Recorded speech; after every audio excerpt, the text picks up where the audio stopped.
আসসালামু আলাইকুম রহমতুল্লাহ। আলহামদুলিল্লাহ, কোরবানির উদ্দেশ্যে আমার গরুগুলাকে আজকে হাটে নিয়ে যাব। তো আমার কোরবানিকে টার্গেট করে মূলত তিনটা গরু প্রস্তুত করা ছিল। তো মাশাআল্লাহ গরু তিনটা আহ অল্প সময়ের ভিতরে মোটামুটি ভালোই পরিবর্তনটা আছে। তো এখন যে গরু দেখতে পাচ্ছেন মূলত এই গরুটা আমার বিক্রয়ের দিন, ক্রয়ের দিন থেকে শুরু করে বিক্রয়ের দিন পর্যন্ত ওর 48 দিন বয়স হয়েছিল।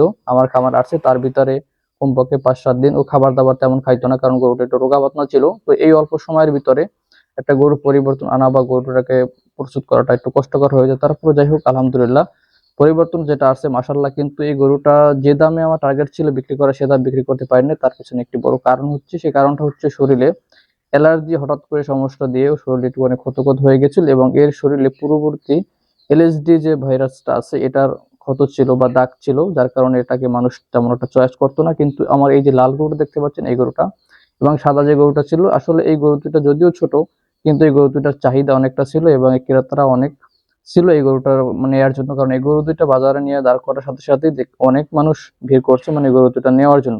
তো তারপর আমি কম দামে গরুটা বিক্রি করে দিয়েছি। তো এই গরুটাকে আমি বিক্রি করে দিয়েছি 87,000 টাকা দিয়ে, এবং যে সাদা যে গরুটা ছিল ওই গরুটাকে বিক্রি করছি 86,000 টাকা দিয়ে।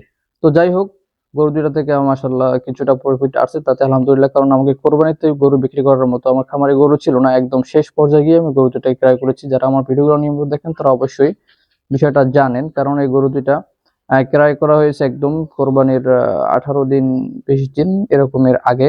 তো যাই হোক, তবে কোরবানির হাটে এবছর গিয়ে একটি ভালো একটা অভিজ্ঞতা হয়েছে, সেই বিষয়টা আপনাদেরকে একটু বলে রাখি। যারা নতুন আছেন তাদের জন্য মূলত এটা জানাটা খুবই জরুরি আমি মনে করি। কারণ কোরবানিতে যখন আপনারা গরু প্রস্তুত করবেন, সেক্ষেত্রে আপনারা অবশ্যই লাল কালারের যে গরু আছে সেগুলোকে আপনারা যদি প্রস্তুত করেন, তাহলে আপনারা কোরবানির দিন কিন্তু বিক্রির সময় ভালো একটি টাকা পাবেন আমি আশা করি। কারণ এই সময়কালে মানুষ সব থেকে বেশি জিনিসটাকে প্রাধান্য দেয়, সেটা হচ্ছে সৌন্দর্য এবং শরীর একদম নিখুঁত, কোনো রকমের দাগ নাই, কোনো কিছু নাই, অর্থাৎ খুঁত নাই, এই ধরনের গরুগুলোকে সব থেকে মানুষ বেশি পছন্দ করে।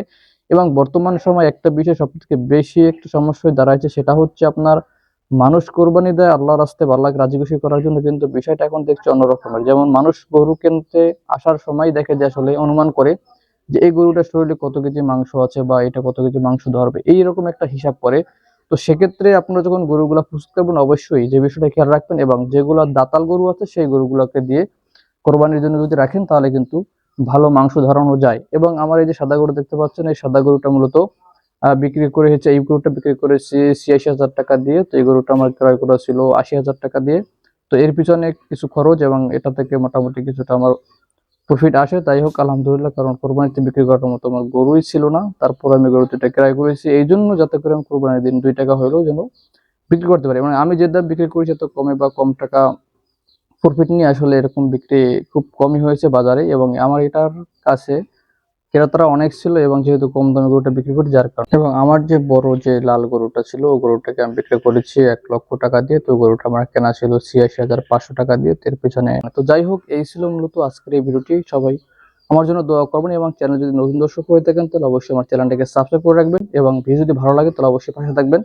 এবং আজকের ভিডিওটা এখানে শেষ করছি। আসসালামু আলাইকুম ওয়া রাহমাতুল্লাহ।